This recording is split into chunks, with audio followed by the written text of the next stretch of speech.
Chapter 13. To Carrowmore. By the time the minibus arrived for them, the sun was hanging lower in the sky. There was more cloud around now, and the temperature seemed to have dropped. The drive to Holyhead in the minibus took about half an hour. When the sun broke through the clouds, it was quite dazzling, and their driver was constantly flipping the sun visor one way then the other, up and down and side to side. It was odd to travel in such a normal way, once you were getting used to travelling by magic, thought Lydia. They drove over some kind of causeway, low down near the water's edge. The driver told them they were arriving on Enniscubby, the holy island, where Holyhead sat overlooking the long breakwater of the harbour. They came to the railway station next to the ferry terminal. At the ferry terminal, they said their farewells to the driver and went into the terminal building. They managed to board surprisingly quickly, and there seemed to be no fares to pay. Even when travelling by Muggle means, it appeared magic could be very handy. Aboard the ferry it was busy. Lydia remembered it was still the spring bank holiday week, and half-term for most schools. They passed through a few different rooms and bars. Everywhere was clean and light, with a hint of salty sea air and a rosy glow from the setting sun. They finally found a comfortable area with chairs and tables where they could settle down together. "You should try to rest, Lydia," said Harry. "We sail in about half an hour, and it's a 3-hour crossing. It'll be nearly midnight by the time we get there." Ambrose covered her with his jacket as she curled up in her chair. "Are we going to this Carrow place tonight?" Lydia murmured. "Carrowmore," Harry corrected with a smile. "No, we're meeting an old school friend of ours in Dublin and staying there for the night." Lydia was nodding with sleep by the time Harry reached the end of the sentence. "You have Irish students at Hogwarts?" Ambrose inquired.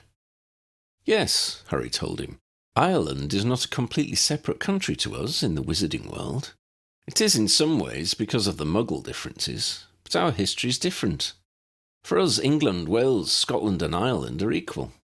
We have no history of England dominating the other countries. In fact, if anything, the Celtic lands are more important, as their magic has stronger roots." Ambrose considered this. "I suppose the history would make a significant difference. No empire, no colonialism, no slave trade. Such a great deal of Muggle Britain is shaped by its colonial past and the consequences thereof." "No human slavery," Ron corrected, "but we did have house elves as slaves." Draco squirmed in his seat. "That's still just starting to change," Draco noted. "I know several families who still have house elves and don't give them clothes or pay them, and the elves refuse to be freed. It's not only from habit either," Harry added. "There's deep-rooted magic involved in their slavery." "My Hermione's changing it all, though," Ron grinned. "Working for elf rights. She started when we were still at school." "What about the women's movement, then?" Ambrose asked.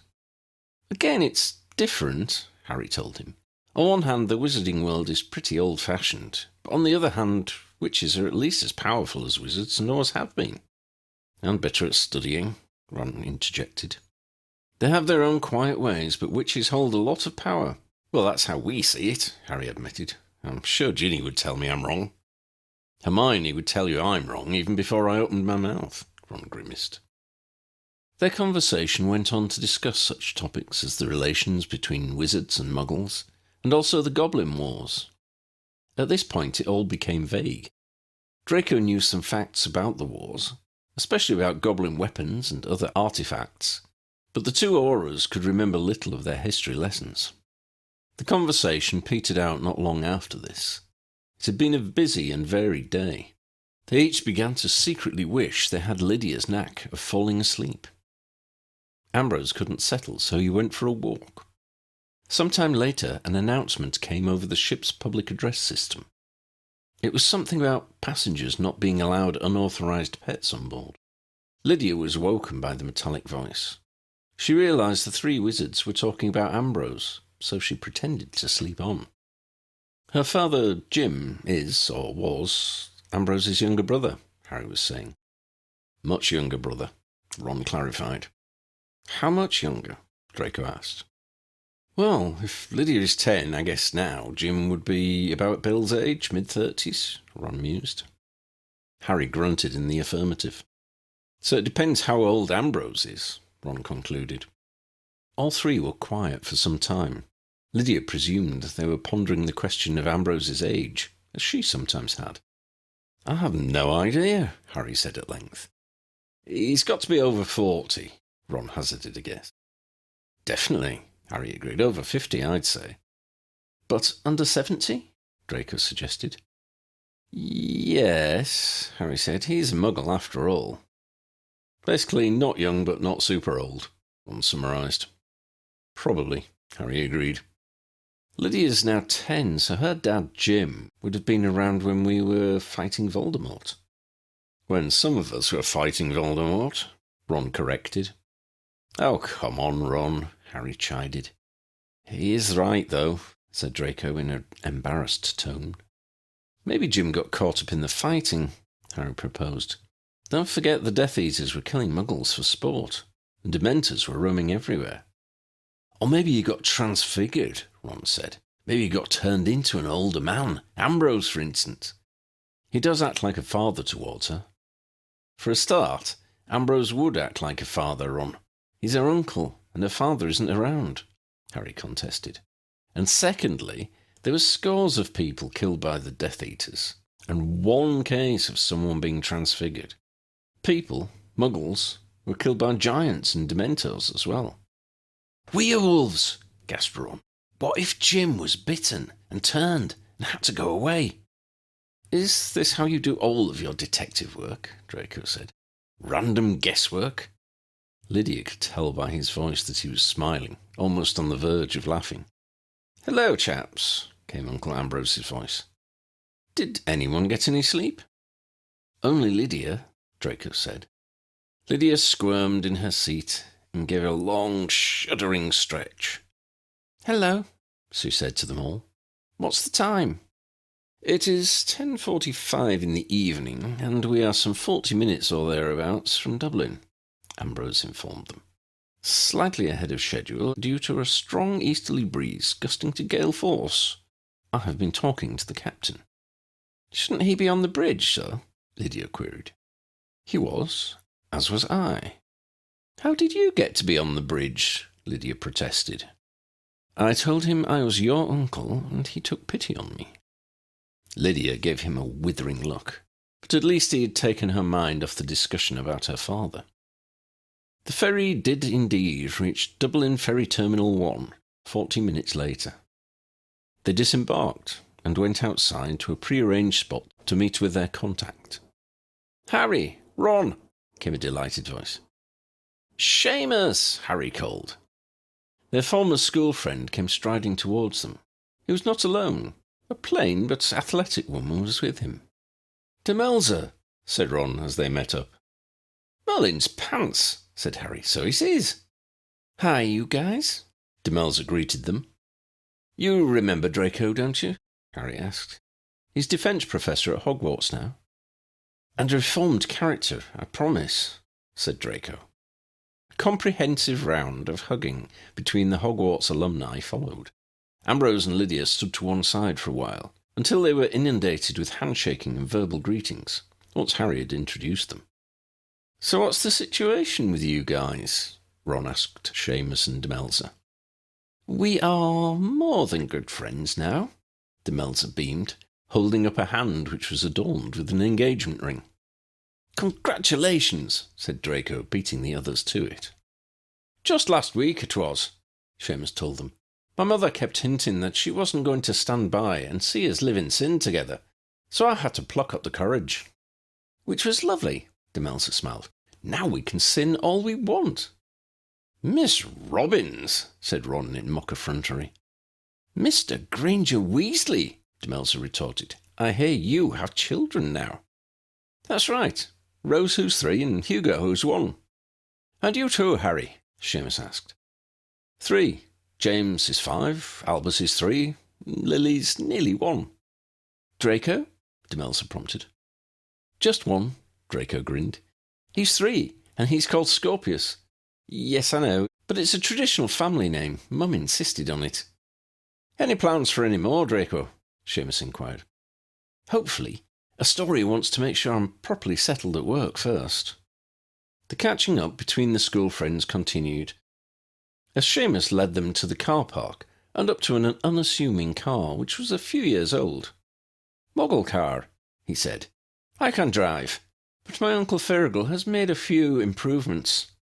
Seamus held a door open, and they followed each other in climbing inside. The interior was rather like the reception area of a dated but superb quality hotel, without the reception desk and staff, but with a high ceiling and crystal chandelier in keeping with the rest of the decor. "Oh, Carr," Seamus exclaimed, "you've done us proud this time." Demelza explained, "It's different every time we get in.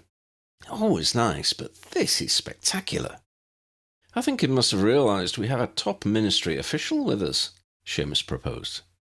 "And here was I, trying to travel incognito," Ron jested. "Carr," Seamus pronounced, "thank you.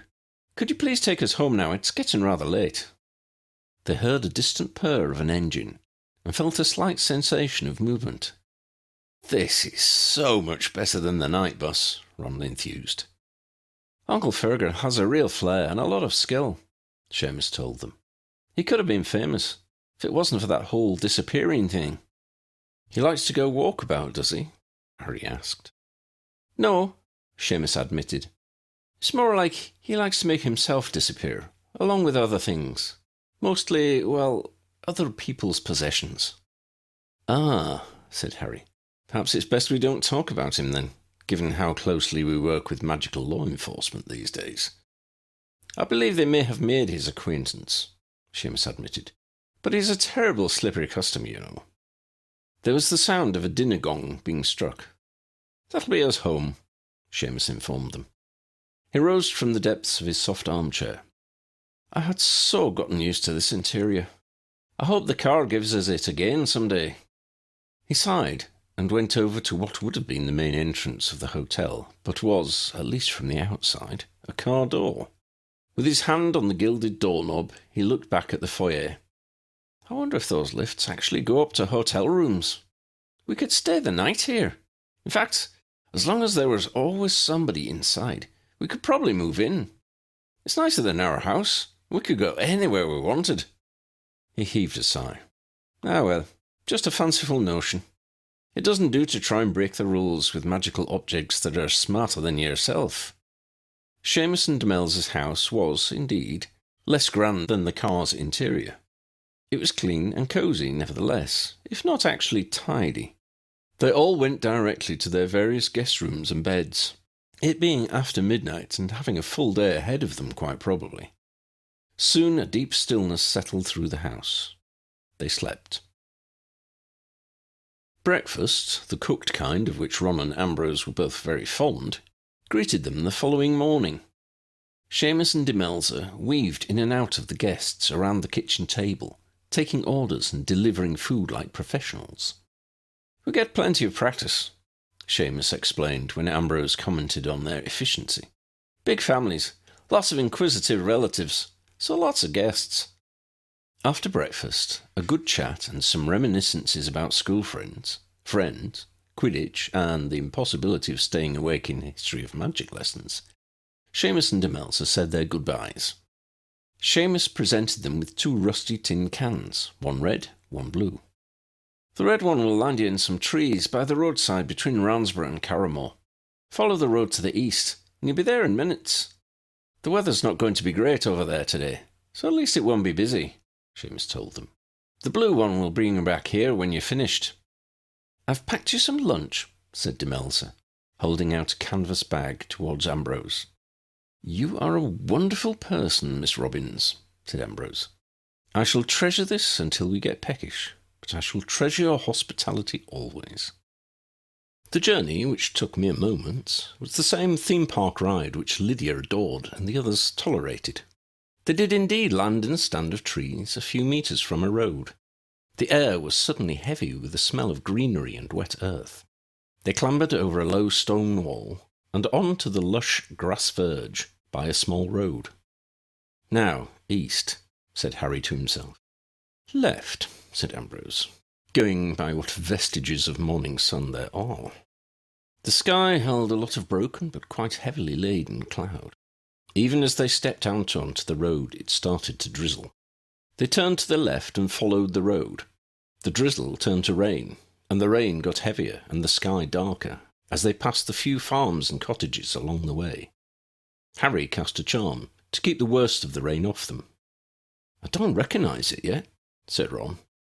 "We were coming from the other side," Harry said.